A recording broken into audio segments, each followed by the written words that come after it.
కాబట్టి దినమును గూర్చి అతిశయపడకుము. ఏ దినము ఏమి సంభవించునో మీకు తెలియదు. ఒక జ్ఞాని చెప్తూ ఉన్నాడు ఈ మాటలు కదా. హృదయాలోచనలు మనుషుని వశము, చక్కని ప్రత్యుత్తరమిచ్చుటకు యెహోవా వలన కలుగును. ఏ దినము ఏమి సంభవిస్తుందో, రేపేమి సంభవించునో అది మనకు తెలియదు కదా. ముందే కొంతమంది చెప్పేస్తూ ఉంటారు, రేపు ఇట్లా ఉంటుంది, సంవత్సరం ఇట్లా ఉంటుంది, ఈ మాసం ఇట్లా ఉంటుంది అని కదా. నమ్మబాకండి. లూకా సువార్త 12వ అధ్యాయంలో మీరు చదివితే ఒక ఆస్తిపరుని గురించి మీకు అక్కడ కనిపిస్తుంది. ఏమనంటే, నా ప్రాణముతో ప్రాణమా, అనేక సంవత్సరములకు విస్తారమైన ఆస్తి నీకు సమకూర్చబడి ఉన్నది, సుఖించుము, తినుము, త్రాగుము, సంతోషించుమని చెప్పుకొందుననుకొనెను. ఈ ధనవంతుడు, ఈ ఆస్తిపరుడు, మరి భూమి సమృద్ధిగా పండింది, పంట అంతా సమకూర్చుకున్నాడు. పంటను భద్రపరచడానికి స్థలము చాలలేదు గనుక నేనేమి చేతుననుకొని, ఏదో ఒకటి చేయాలి కదా, చేతికొచ్చిన పంటను భద్రం చేయడానికి మరి ఏదో ఒకటి చేయాలా. మరి తనలో తాను ఆలోచించుకున్నాడు, ఏం చేయాలా దేవుడా అని అనుకోలేదు.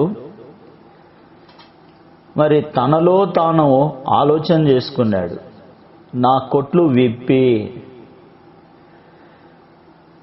గొప్పవాటిని కట్టించి అందులో నా ధాన్యం అంతటిని, నా ఆస్తిని సమకూర్చుకోవాలి అని అనుకున్నాడు. అతిశయపడతా ఉన్నాడు. జ్ఞాని అంటా ఉన్నాడు, రేపటి దినమును గూర్చి అతిశయపడవద్దు. ఏ దినము ఏమి సంభవిస్తుందో మీకు తెలియదు అని జ్ఞాని అంటే, ఇక్కడ ధనవంతుడు అంటా ఉన్నాడు, మరి నా ప్రాణమా, అనేక సంవత్సరాలకు విస్తారమైన ఆస్తి నీకు సమకూర్చబడి ఉంది అని చెప్తూ ఉన్నాడు. కాబట్టి రేపటి దినము, కాబట్టి ఏ దినము ఏమి సంభవిస్తుందో ఎవరికి తెలియదు. మరి కొట్లు విప్పి పెద్దవి కట్టించుకోవాలనుకున్నాడు, ఆస్తినంతా సమకూర్చుకొని ప్రాణంతో సుఖంగా మరి దినదినము తిని త్రాగి సంతోషించాలా అనుకున్నాడు. అయితే దేవుడు ఆ ధనవంతుణ్ణి ఏమంటున్నాడంటే, ఓ ధనవంతుడా అని పిలవడం లేదు. వెర్రివాడా, ఈ రాత్రి నీ ప్రాణము అడుగుతున్నాను, నీవు సిద్ధపరిచినవి ఎవని వగును. రేపేమి సంభవిస్తుందో నీకు తెలియదు. ఈరోజు నువ్వు అది కట్టుకోవాలా, ఇది కట్టుకోవాలా, అక్కడికి వెళ్ళాలా, ఇక్కడికి వెళ్ళాలా, అది చేయాలా, ఇది చేయాలా, వాళ్ళతో మాట్లాడాలా, వీళ్ళతో మాట్లాడాలా, అక్కడ కాన్ఫరెన్స్ ఉంది, ఇక్కడ కాన్ఫరెన్స్ ఉంది, అక్కడ ఒక సెమినార్ ఉంది, అక్కడ ఒక మీటింగ్ ఉంది, ఇట్లా ఏవేవో నీవు అనుకోవచ్చు. అయితే నీవు సిద్ధపరిచినవి ఎవనివి అవుతాయి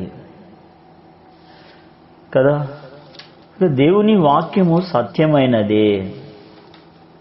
ప్రభు మాటలు మనము విశ్వసించదగినవి. అదే దేవుడు చెప్తాడు. యాకోబు రాసిన పత్రికలో 4వ అధ్యాయము 13-16 వచనాలలో ఇవే మాటలు ప్రస్తావింపబడతాయి. నేడైనను రేపైనను ఒకానొక పట్టణమునకు వెళ్ళి అక్కడ 1 సంవత్సరం ఉండి వ్యాపారం చేసి లాభము సంపాదింతము రండని చెప్పుకొను వారలారా. రేపేమి సంభవించునో మీకు తెలియదు. మీ జీవము ఏపాటిది. మీరు కొంతసేపు కనబడి అంతలో మాయమైపోవు. ఆవిరి వంటి వారే. కనుక ప్రభు చిత్తమైతే మనం బ్రతికి ఉండి ఇది అది చేతుమని చెప్పుకొనవలెను. ఇప్పుడైతే మీరు మీ డంబముల యందు అతిశయపడుచున్నారు. ఇట్టి అతిశయమంతయు చెడ్డది. ఇది చేద్దాం, అది చేద్దాం, ఆ పాలసీ అని ఈ పాలసీ అని కదా, ఇవేవి అక్కరలేదనే వాక్యం చెప్తా ఉంది. ప్రభు చిత్తమైతే మనము బ్రతికి ఉన్నట్లయితే ప్రభుకు అప్పగించుకుందాం. నేడైనను రేపైనను ఆ పట్టణానికి పోదాం, ఆ సావాసానికి వెళ్దాం, వాళ్ళ దగ్గరికి వెళ్దాం, వీళ్ళను పిలుచుదాం, ఆ వ్యాపారం చేద్దాం, ఆడ లాభాలు వస్తాయి, ఆడికి వెళితే ఇట్లా మరి లాభకరంగా ఉంటుంది. ఇట్లాంటివన్నీ మీరు చెప్పుకోవద్దు అని చెప్తా ఉన్నాడు. రేపేమి సంభవించునో మీకు తెలియదు. అట్లంటే ఎట్లా అన్నట్టు ఏ దినమునకు ఆ దినము దేవుడు అలంకరిస్తూ వచ్చినాడు, అనుగ్రహిస్తూ వచ్చినాడు. అరణ్యములో ఇశ్రాయేలీలకు మరి వారిని పరీక్షించడానికి అట్లా వారికి దినదినము 1 ఓమేరు చొప్పున పరలోకపు మన్నా కురిపించినాడు. అయితే వారు పరీక్షలో ఫెయిల్ అయిపోయినారు. వద్దని చెప్పినాడు. అయినా కొంతమంది తెచ్చుకున్నారు, దాచుకున్నారు. అది కుళ్ళిపోయి పురుగు బట్టి కంపు కొట్టి మరి పారవేయబడతా. మరి కొందరు ఏమనుకున్నారంటే అది విశ్రాంతి దినము, మరి దేవుణ్ణి ఆరాధించేటటువంటి, దేవునితో సంతోషించేటటువంటి సందర్భము అని వాళ్ళకు తెలుసు. అయితే అక్కడ ఉండి మరి దేవుణ్ణి మహిమపరచకుండా దొరకదన్నప్పటికీ కూడా అక్కడికి వెళ్ళి వెతుకుతా ఉన్నారు దొరుకుతుందని. దేవుడు చెప్పినట్టు దొరకదు, అయినా వెళ్ళినారు, ఏమీ దొరకలేదు, అక్కడ ఏమీ లేదు కూడా. కాబట్టి దేవుడు చెప్పినప్పుడు అతిశయపడకుండా, గర్వించకుండా, వెళ్ళు అంటే వెళ్ళడం, ఉండు అంటే ఉండడం, చెయ్యి అంటే చేయడం, వద్దు అంటే ఆగిపోవడమే శ్రేయోదాయకము. కాబట్టి దేవుడు డైరెక్ట్గా వచ్చి మనతో మాట్లాడడానికి మరి మనమేమి గొప్ప ఆత్మీయులము కాదు. అలాగా దేవుడు మాట్లాడే వాళ్ళు భూమి మీద ఉండొచ్చేమో, అయితే నీవు నేను మాత్రం కాదు. కాబట్టి నేడైనను రేపైనను ఒకానొక పట్టణమునకు వెళ్ళి అక్కడ 1 సంవత్సరం నుండి వ్యాపారం చేసి ఇవన్నీ వీటన్నిటి గురించే.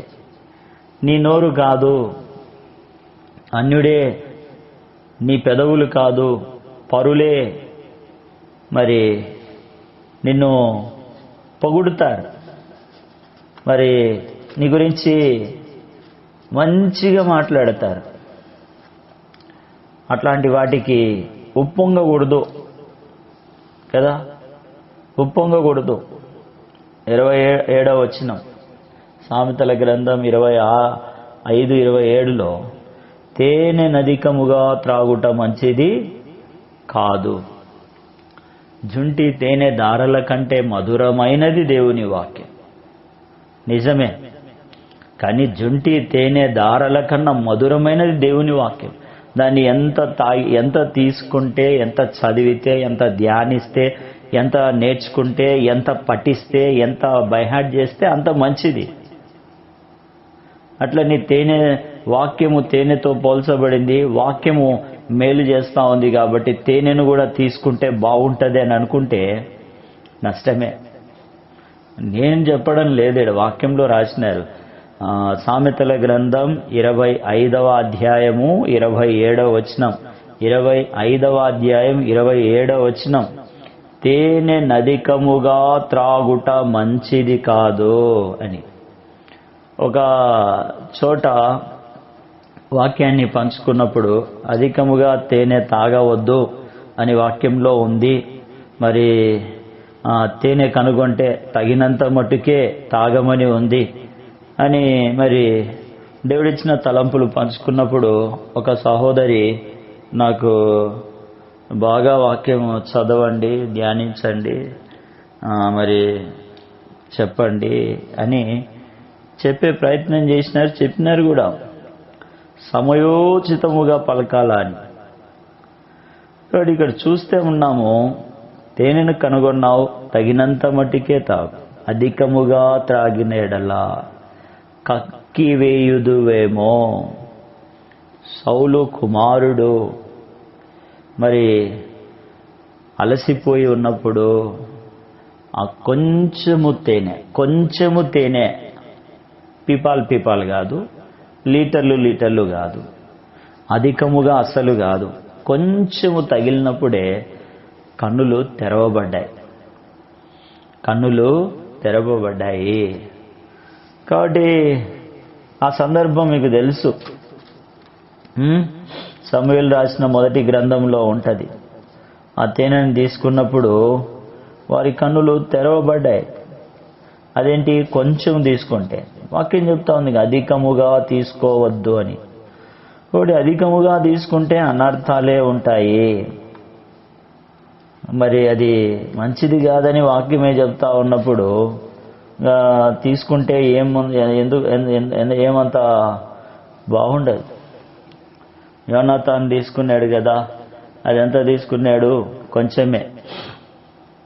కాబట్టి కనుగొని ఉంటే తగినంత మట్టికే తాగమంటా ఉన్నాడు, అధికంగా తాగవద్దు అంటా ఉన్నాడు. కాబట్టి మనము రేపటిని గూర్చినటువంటి చింత అవసరం లేదని వాక్యం చెప్తా ఉంది. పౌలు కూడా ఈ విషయం గురించి పత్రికల్లో రాస్తాడు. కొరింథీకి రాసిన 2వ పత్రిక 10వ అధ్యాయము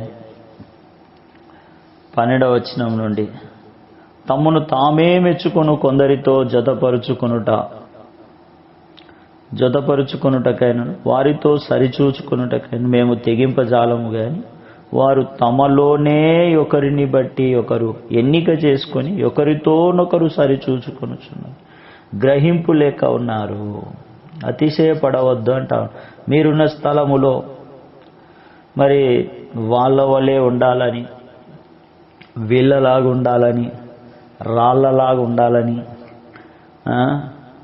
ఎత్తైన చెట్టు వలె ఉండాలని, కొరచగా బొద్దుగా ముద్దుగా ఉంటాయి కొన్ని మొక్కలు, అట్లా ఉండాలని మీరు తలంచవద్దు అంటా ఉన్నాడు.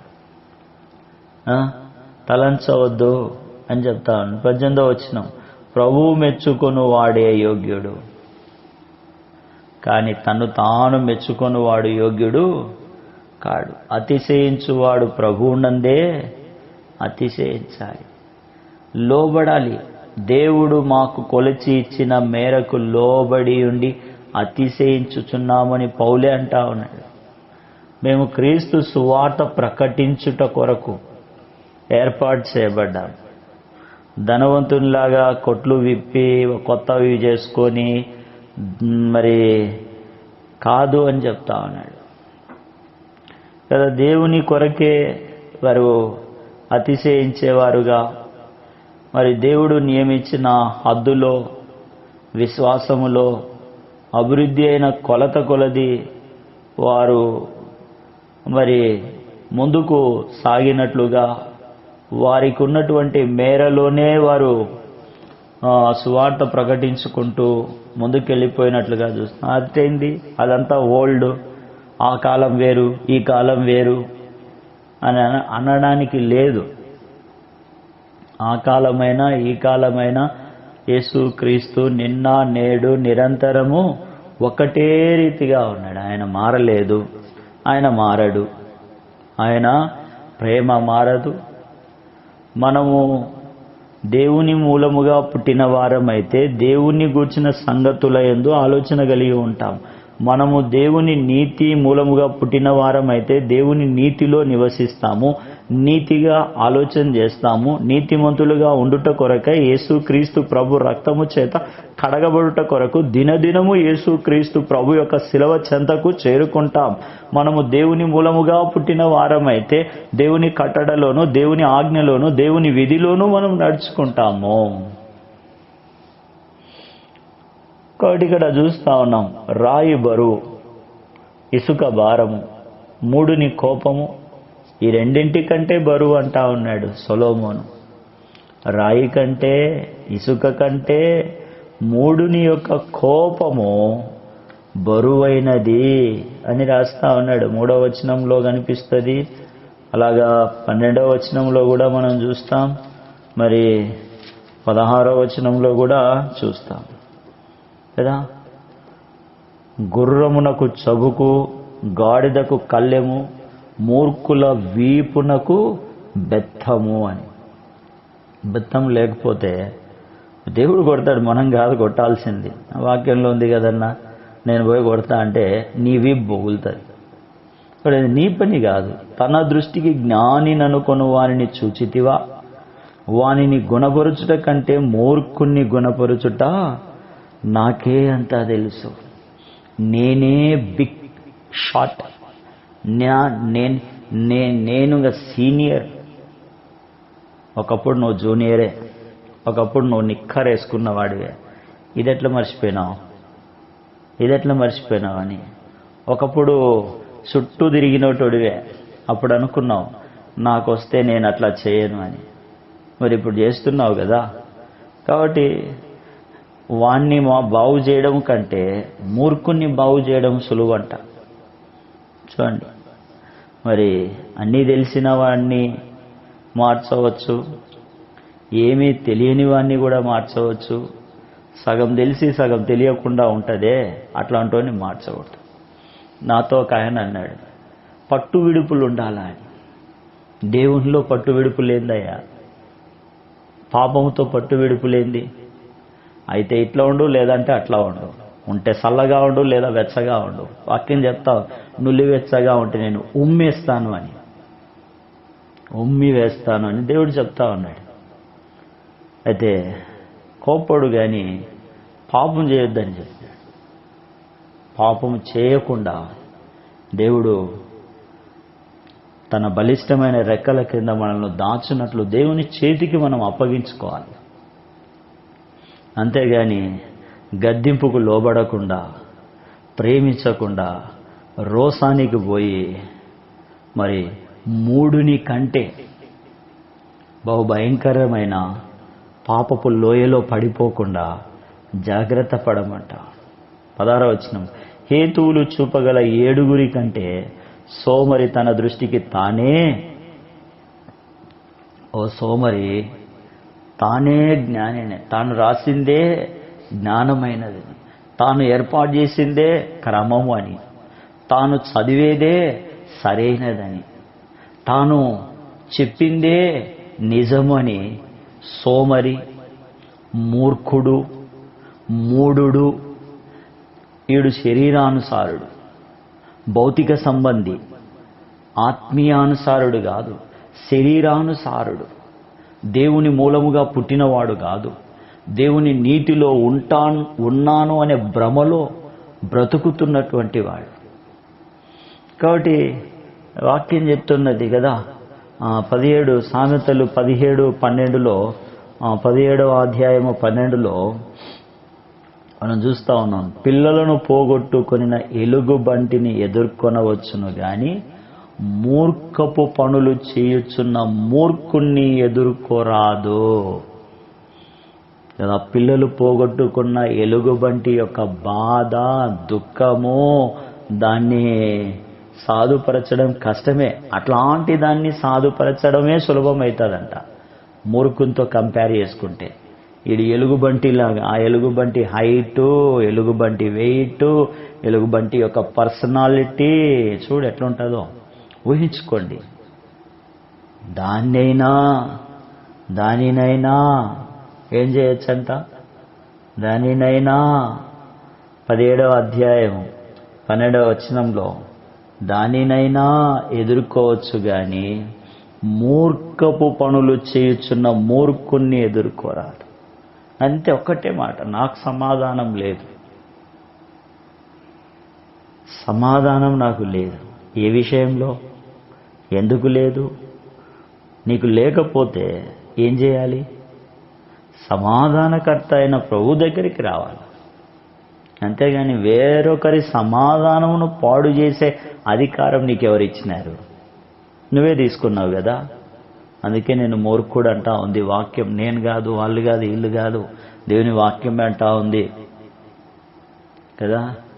పిన్సితో గుచ్చి కారం పెట్టినట్లు ఉంటుంది. ఇంకా దేవుని వాక్యం అంటే ఆషామాషి కాదు. దేవుని వాక్యం మరి చూపిస్తూ ఉంది. సో కాబట్టి చెప్తా ఉంది, మరి మూర్ఖపు పనులు చేయుచున్న మూర్ఖుణ్ణి ఎదుర్కొనరాదు. దూరంగా ఉండడమే మంచిది. అట్లాంటి వాళ్ళ దగ్గరికి మాటి మాటికి గాయాలే, మాటి మాటికి దెబ్బలే, మాటి మాటికి అవమానాలే, మాటి మాటికి నిర్లక్ష్యమే. దూరంగా ఉండడమే సౌఖ్యము, అనుకూలము. దైవికంగా జీవించడానికి, దేవుని వాక్యాన్ని నేర్చుకోవడానికి, దేవుని సంగతులను గురించి ఆలోచన చేయడానికి, దేవుని మార్గములో దేవుని చేత నడిపింపబడడానికి దూరంగా ఉండుటే మంచిది. కాబట్టి చాలాసార్లు ఏమంటా ఉంటారంటే, తప్పిపోయిన కుమారుడు, తప్పిపోయిన ప్రతిదానికి అప్లై చేయొద్దండి. ప్రతిదానికి అప్లై చేయొద్దండి కదా. డీజిల్కి డీజిల్, పెట్రోల్ వర్షన్కి పెట్రోల్ వర్షనే, బ్యాటరీకి బ్యాటరీ వర్షనే, సిఎన్జికి సిఎన్జి వర్షనే. అంతేగాని దాన్ని తీసిపోయి దీన్ని తీసిపోయి అది రోడ్డు మీద నడుస్తుంది, ఇది రోడ్డు మీద నడుస్తుంది, దానికి 4 చక్రాలు ఉన్నాయి, దీనికి స్టీరింగ్ ఉంది, దానికి స్టీరింగ్ ఉంది. It's not a applicable. So కాబట్టి చెప్తా ఉన్నాడు, దూరముగా, ఎదుర్కొనడం కంటే దూరంగా ఉండడమే మేలు, మేలు అంటా ఉన్నాడు. రోషము ఎదుట నిలువబడడు, రోషము ఎదుట నిలువబడడు. యెహోవా ప్రతి వస్తువును రోషము ఎదుట నిలువబడితే ఏమవుతుంది? 27వ అధ్యాయము 4వ వచనంలో, వాని మూఢత చొప్పున మూర్ఖునికి ప్రత్యుత్తరం ఇయ్యకము, ఇచ్చిన ఎడల నీవును వాణ్ణి పోలియుందువు. ఈ మూఢత్వము కలిగిన మూర్ఖునికి జవాబిస్తే నువ్వు కూడా మూర్ఖునిలాగే ఉంటావు, నువ్వు కూడా మూర్ఖునిలాగే ఉంటావు. వాడు ఒక దినాన్ని కొట్టుకొని పోతాడు అంతే. ఇంకా గాలికి కొట్టుకొని పోవు పొట్టు వల్లే. ఒక పొట్టోడు అనుకున్నాడంట, నేను 9 అడుగులు ఉన్నాను, నా అంత హైట్ ఎవరు ఉండదు. వాని అడుగులు ఎట్లుంటాయి, పాదాలు ఎట్లుంటాయి, చిన్నగా ఉంటాయి. ఆ చిన్న పాదాలతో గొలుచుకుంటే ఆ చిన్న పాదమే అడుగు అనుకుంటే కాదు కదా, కానే కాదు కదా. సామెతల గ్రంథం 6వ అధ్యాయం. మనం అట్లా ఉండకూడదని దేవుని వాక్యం మనకు చెప్తా ఉండేది. మనల్ని బాధపెట్టడానికో లేకపోతే మనల్ని నొప్పించడానికో కాదు, మనల్ని సరిచేసి క్రమపరిచి దేవునిలో స్థిరపరచుట కొరకే దేవుని వాక్యము. 6వ అధ్యాయము 32వ వచనం, 32 జారత్వము జరిగించువాడు కేవలము బుద్ధిశూన్యుడు. జారత్వము జరిగించువాడు, జారత్వం చేసేవాడే ఈరోజు అన్ని విషయాల్లో ముందున్నాడు, సిగ్గు శరం లేకుండా. ఇప్పుడు జారత్వము చేయనటువంటి వాడు దేవునికి భయపడి నేను చేయలేను, నేను యోగ్యుని కాదు, నాకు సామర్థ్యం లేదు అని వెనక ఉంటా ఉన్నాడు. జారత్వము చేయువాడు ఏమనుకుంటా ఉన్నాడు? 32వ వచనం, వాడు ఎట్లాంటి వాడు? బుద్ధి లేనటువంటి వాడు, వానికి గ్రహింపు ఉండదు, ఎగిరెగిరి పడుతూ ఉంటాడంటే తాటాకు మాదిరి చప్పుడు చేస్తూ ఉంటాడు. ఆ కార్యము చేయువాడు స్వనాశనమును కోరువాడే. ఒకవేళ కార్యం చేయాలనుకుంటే అది దేని కొరకు చేస్తాడంటే స్వనాశనమును కోరువాడే. వాడు దెబ్బలకును అవమానమునకును పాత్రుడగును, వానికి కలుగు అపకీర్తి ఎన్నటికినీ తొలగిపోదు. భర్తకు పుట్టు రోషము రౌద్రము గలది, ప్రతీకారము చేయు కాలమందు అట్టివాడు కనికరింపబడడు.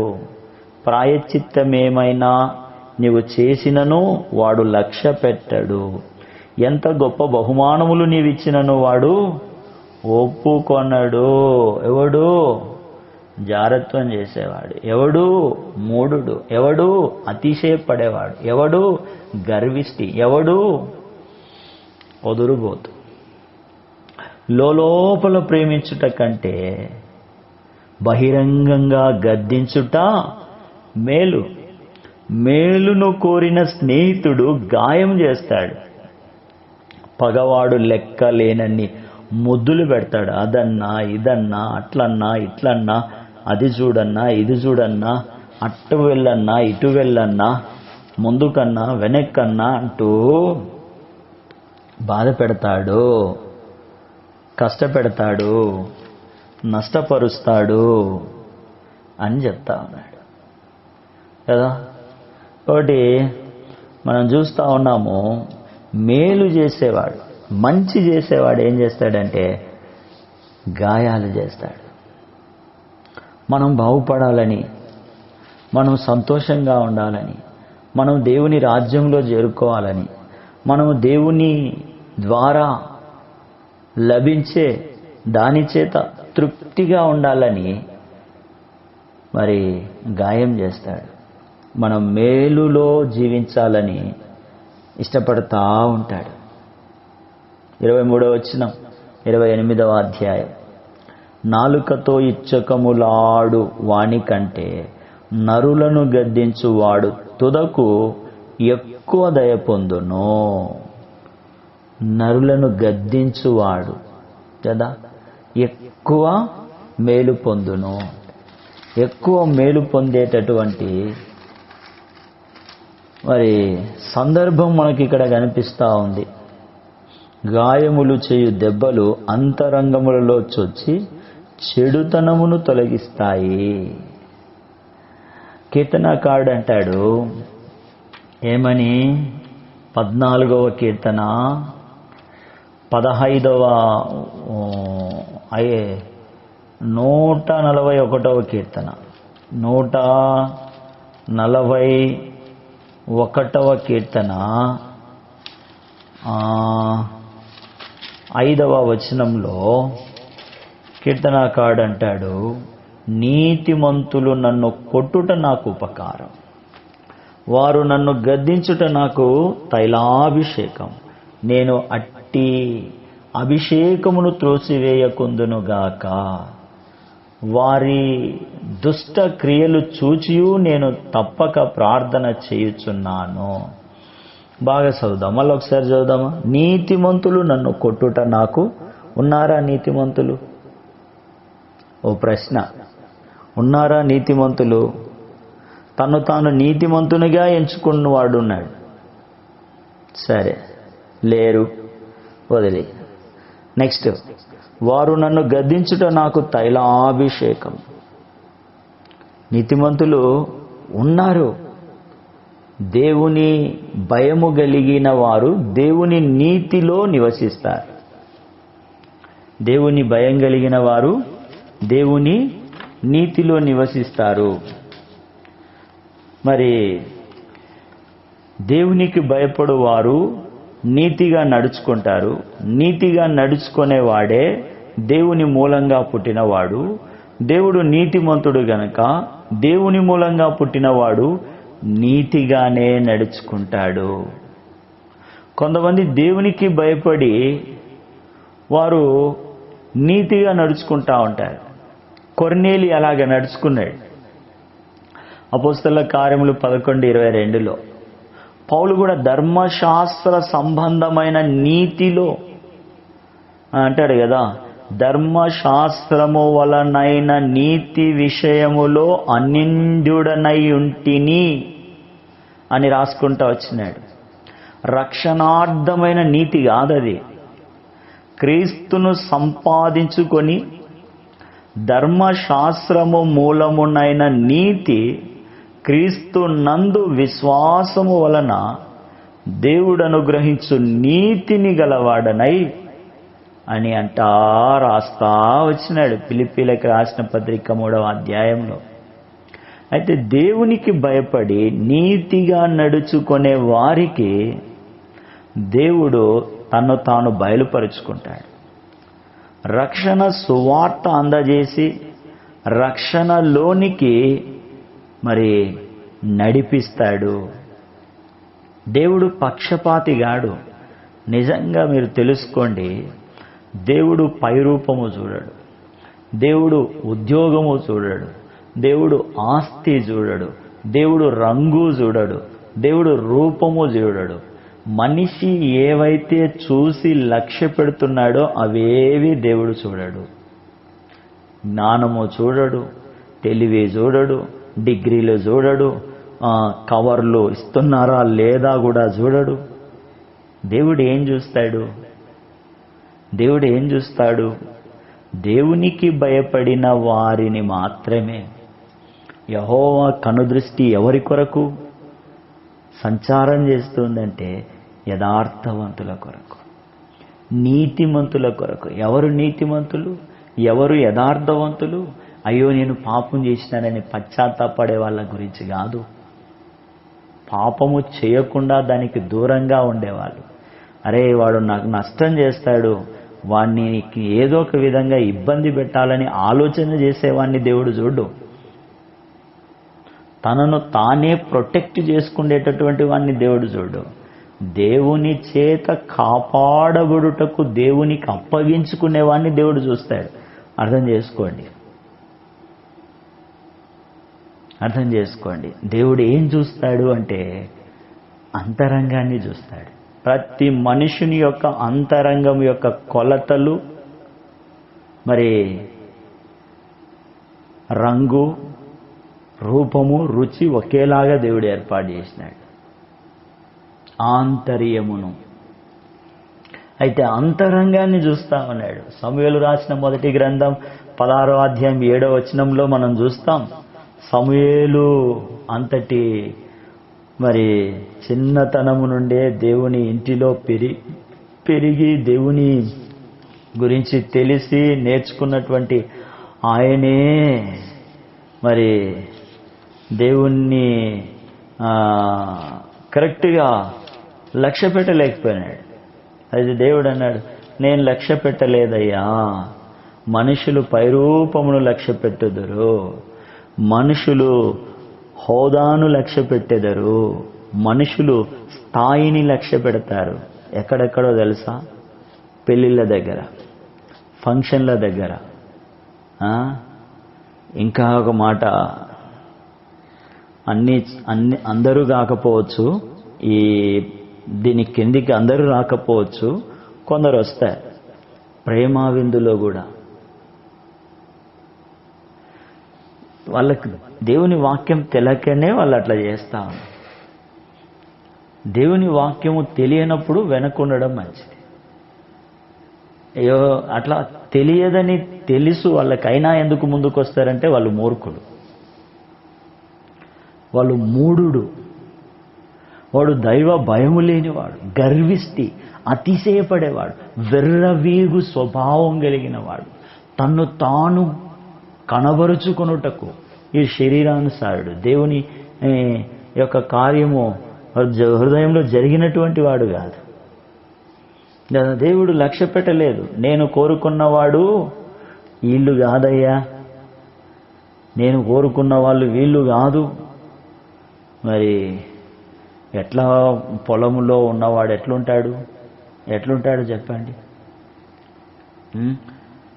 ఎర్రని వాడు, చక్కని నేత్రములు గలవాడు, చూచుటకు సుందరుడనై ఉండెను. నేను మంచి యుక్త వయసులో ఉన్నప్పుడు ఒక పాస్టర్ గారు వాక్యం చెప్తా వచ్చినారు. నేను కొంతకాలము మిషన్ కాంపౌండ్లో ఉండి చదువుకోవాల్సి వచ్చింది. ఆ సమయంలో ఆ పాస్టర్ గారు, మీరు అనుకున్న అందరూ పాస్టర్లు అట్లాంటి వాళ్ళే అని అనుకోవద్దండి. పాస్టర్లుగా పిలువబడుతున్న వారిలో కొందరు దైవిక క్రమాన్ని కలిగి ఉన్నారు. వాళ్ళతో మనం చూసుకున్నప్పుడు మనం ఇంకా వేస్ట్ అనిపిస్తుంది. మనం చెప్తూ ఉంటాం, చెయ్యం. కానీ నేను ఆ మిషన్ కాంపౌండ్లో ఉన్నప్పుడు ఆ పాస్టర్ గారిని చూసినప్పుడు ఆయన ఏదైతే చెప్పినాడో దాన్ని చేయడానికి ఆ దినమంతా దేవుని సహాయాన్ని కోరుకునేవాడు. నడుస్తున్నప్పుడు కూడా ఏదో గొనుగుతాడు. ఒకరోజు నేను అడిగిన, పాస్టర్ గారు మీరు ఏదో మాట్లాడుకుంటా ఉన్నారు అంటే అప్పుడు ఆయన అన్నాడు, నాయన మనం ఇందాక వాళ్ళతో చెప్పినాం కదా దేవుని వాక్యం, దాన్ని నేను అని అన్నాడు. ఆయన నాకు చెప్పాలని కాదు, నేను గమనించినాను. నిజంగా ఆయన అదే అంటే ఎవరు ఉన్నా ఎవరు లేకపోయినా, నేను ఉన్నప్పుడైతే ఆయన అనుకుంటాను, నేను లేనప్పుడు అనుకుంటాడా? అప్పుడు కూడా నేను చూసినాను, చాటుగా ఉండి గమనించినాను. చూడండి, దేవుడు నేను లక్ష్య పెట్టువాడు, నేను కోరుకున్నవాడు ఇతడే అని చెప్తా వచ్చినాడు. అట్లా దేవుడు మన విషయం చెప్పాలా. నేను కోరుకున్నవాడు ఇతడే అని చెప్పాల. ప్రతి జనములో, ప్రతి వంశములో, ప్రతి తెగలో ఆయనకు దేవునికి భయపడి దేవునికి భయపడి నీతిగా నడుచుకునేటటువంటి వారు ఉన్నారు. అట్టి వారిని దేవుడు ఏర్పాటు చేసుకుంటాడు. పేతురు రాసిన మొదటి పత్రిక 1వ అధ్యాయం 17వ వచనంలో, పక్షపాతము లేకుండా క్రియలను బట్టి ప్రతి వానిని తీర్పు తీర్చువాడు తండ్రి అని మీరు ఆయనకు ప్రార్థన చేయుచున్నారు.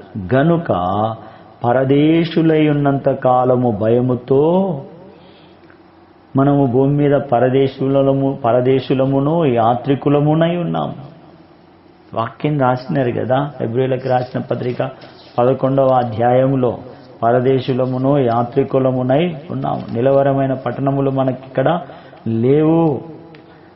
మనము వాగ్దాన ఫలం అనుభవింపకపోయినను దూరము నుండి చూసి వందనం చేసి తాము భూమి మీద పరదేశులను యాత్రికులనై ఉన్నామని ఒప్పుకొని విశ్వాసం గలవారై, చూడు, ఏ దేశము నుండి వచ్చినారో ఆ దేశం యొక్క మార్గము మర్చిపోకుండా తప్పిపోకుండా ఉండుట కొరకై, గుర్తుపెట్టుకోవడానికి, జ్ఞాపకం ఉంచుకొని మరలా వెళ్ళుటకు వారికి వీలు కలుగునట్లుగా పరలోక సంబంధమైన ఆలోచనలే వాళ్ళల్లో ఉన్నాయి కదా. ప్రేమించుట కంటే బహిరంగంగా గద్దించుట మేలు. దేవుడు ఎవరిని కోరుకుంటా ఉన్నాడు? దేవుడు అందరినీ కోరుతా ఉన్నాడు. దేవుడు అందరికీ ఇష్టమే. కానీ దేవుడు ఎవరిని ఏర్పాటు చేసుకుంటా ఉన్నాడంటే నీతిగా నడుచుకునేవారు. ఎవరు నీతిగా నడుచుకుంటారంటే దేవునికి భయపడేవారు. ఎవరు దేవునికి భయపడతారు అంటే పాపం చేయకుండా దూరంగా ఉండేవాళ్ళు. చేసిన తర్వాత ఓ అని చలి జ్వరం వచ్చినట్టు వణికే వాళ్ళని కాదు. అదంతా వేషధారణ, నటన, యాక్టింగ్. కాబట్టి అట్లాంటి వాళ్ళు దేవుడు ఇష్టపడు. కాబట్టి దేవునికి భయపడేవారు నీతిగా నడుచుకుంటారు. నీతిగా నడుచుకునేటటువంటి వారు దేవుని మూలంగా పుట్టినవారు. ఎందుకు అంటే దేవుడు నీతిమంతుడు కనుక వాళ్ళు కూడా నీతిగా ఉండడానికే ఇష్టపడతాడు. దేవుని అనుగ్రహించే నీతిలో వారు సంపాదించుకోవడానికి ఇష్టపడరు. దేవునికి భయపడి నీతిగా నడుచుకునేటటువంటి వారు దేవుణ్ణి మహిమపరచడానికి ఇష్టపడతారు.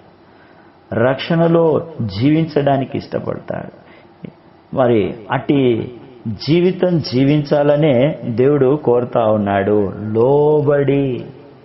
గద్దింపుకు లోబడి, మందలింపుకు లోబడి, వాటి యొక్క విలువను ఎరిగి జీవించేవారు. దావీదులాగా మనం కూడా గద్దింపుకు లోబడితే, మందలింపులో ఉన్నటువంటి విలువను గ్రహిస్తే, మరి ఇస్కరియోతు యూదాలాగా మనము ముద్దు పెట్టుకొని అది మరి అట్లాంటి జీవితం మనం జీవించాం. అదొక మోసకరమైనది. చూడండి, యేసుప్రభువు రాస్తాడు మత్తయి సువార్త 26వ అధ్యాయంలో 48వ వచనంలో, కడుపు నిండిన వాడు తేనె పట్టునైనను తొక్కివేయును, ఆకలి గొనిన వానికి చేదు వస్తువైనా తీయగా ఉంటది. అవసరతలో ఉన్నప్పుడు మనము ఆ జీవితం జీవించినప్పుడు మనము బాగా సంపాదించాలా, అట్లాంటి పరిస్థితిలో ఉన్న వారిని ఆదుకోవాలని అప్పుడు అనిపిస్తుంది. అంతా బాగా సెట్ అయిపోయిన తర్వాత అలాంటి వాళ్ళు మనకు ఎదురుపడితే ఆ ఆలోచనే ఉండదు మనలో, ఆ ఊస ఉండనే ఉండవు కదా. ఆయనను అప్పగించువాడు నేనెవరిని ముద్దు పెట్టుకొందునో ఆయనే యేసు ఆయనను పట్టుకొనుడని వారికి గుర్తు చెప్పి వెంటనే యేసు వద్దకు వచ్చి, బోధకుడా నీకు శుభమని చెప్పి ఆయన ముద్దు పెట్టుకొనెను. చూడ ఇది కదా, కడుపు నిండిన వాడు ఏం చేస్తాడు? తొక్కివేస్తాడు. ఆకలి గొనిన వానికి చేదు వస్తువైనా కార్యమన్నమైనా ఎట్లుంటుందంటే పరమాన్నంలాగా ఉంటుంది. ఇల్లు విడిచి తిరుగువాడు గూడు విడిచి తిరుగు పక్షితో. యువకులు గమనించాల్సిన అదేంటంటే మంచి సలహా, తైలమును అత్తరును హృదయములో వచ్చు మధురమైన మాటలు. మరి ఆదికాండం 21:14లో ఇది మనం తెలుసుకోవాలి కదా. సామెతలు 25:16లో రాయబడింది, ఇల్లు విడిచి తిరుగువాడు విడిచి తిరుగు పక్షితో, గూడు విడిచి తిరుగు పక్షితో సమానమైనటువంటి వాడు అని కదా. ప్రేమించి దేవుని వాక్యాన్ని నేర్చుకుంటే జీవితంలో సమాధానం ఉంటుంది, ఆపదలో ఆదుకుంటుంది, మరి కష్టకాలములో మరి తోడుగా ఉంటుంది, మరి ఒంటరి జీవితంలో ఆశ్రయముగా ఉంటుంది అని మనం గ్రహించాలి. మరి ఒక మనిషి యొక్క ఆంతర్యము మరొకరికి తెలియదు. పాతాళానికి తృప్తి ఉండదు, మనిషికి కూడా మరి తృప్తి లేదు. అంతయు నశించిపోను గాని దేవుని చిత్తము మాత్రమే నిలుస్తుందని ప్రసంగి రాస్తాడు కదా. అంతా వ్యర్థమే, వ్యర్థం వ్యర్థం వ్యర్థం. దేవుని చిత్తం మాత్రమే పవిత్రము, పరిశుద్ధము, స్థిరము. కాబట్టి మనము హృదయమును పరిశోధించి మూఢుని లేదా మూర్ఖుని మూఢత నుండి విడిపించి మందలోకి చేర్చే దేవునిలో విశ్వాసం ఉంచినప్పుడే మనము సంతోషంగా ఉంటాము అని వాక్యం చెప్తా ఉంది. ప్రభు రాకడ సమీపించే కొలది ఒకరిని ఒకరు హెచ్చరించుకోవాలి, పురికొల్కు ప్రోత్సహించుకోవాలి. అంజూరపు చెట్టు పెంచువాడు దాని ఫలాలను తింటాడు. ఆ చెట్టు పెంచదగిందే. అరేబియాలో ఉండేటటువంటి వారు చెట్లను పెంచి దాని వలన బ్రతుకుతా ఉన్నారు. దాని పండ్లు తిని వంటెపాలు దాగి దీర్ఘకాలము అరణ్యయాత్ర చేస్తూ ఉన్నారు. ఆత్మీయంగా అంజూరపు చెట్టు చాలా ప్రధానమైంది. పాపం లోకంలో ప్రవేశించిన తర్వాత మరి బైబిల్లో చెప్పబడిన చెట్టు అదే. దాని ఆకులే పాపులైన ఆదామును మరి వారిని కప్పుకోవడానికి ఉపయోగపడ్డాయనే. ఆ చెట్టు యూదా జనాంగముకి పోలికగా చూపట్టబడతా వచ్చింది.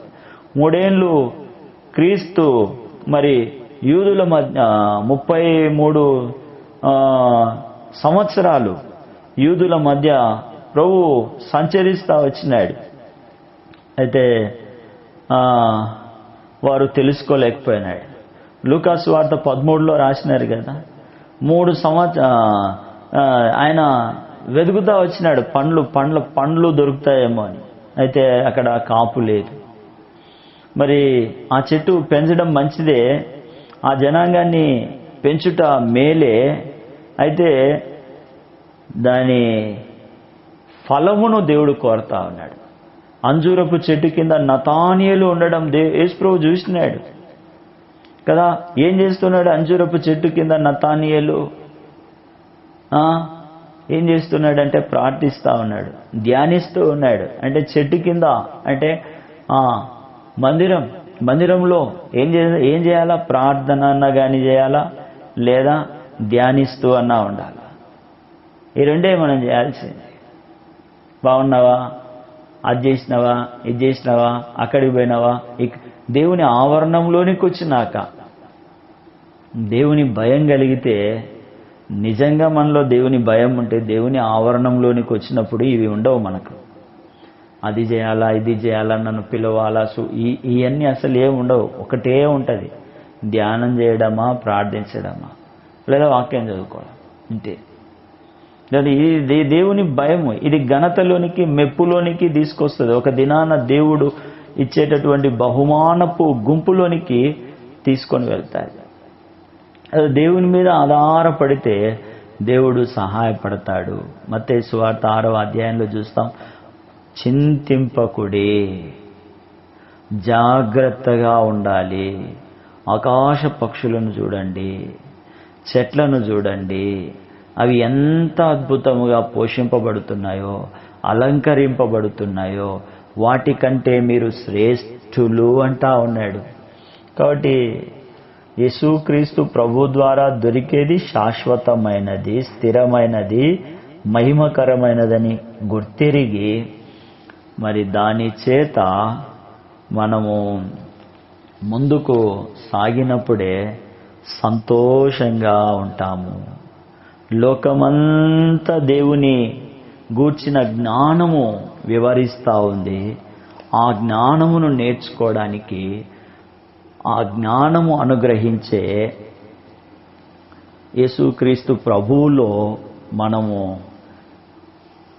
ఆనందించడానికి, యేసుక్రీస్తు ప్రభువును హృదయములో చేర్చుకోవడానికి, యేసుక్రీస్తు ప్రభు నామములో ప్రార్థించడానికి, యేసుక్రీస్తు ప్రభు నామము చేత ప్రోత్సహించబడ్డానికి, యేసుక్రీస్తు ప్రభు అనే స్థిరమైన పునాదిలో కట్టబడినట్లు యేసుక్రీస్తు ప్రభు యొక్క రక్తము చేత మన సమస్త పాపములను శుద్ధి చేసుకొని యేసుక్రీస్తు ప్రభువులో నిత్య జీవపు మార్గములో మనము సాగి వెళ్ళునట్లు మోకరించి ప్రార్థన చేద్దాం.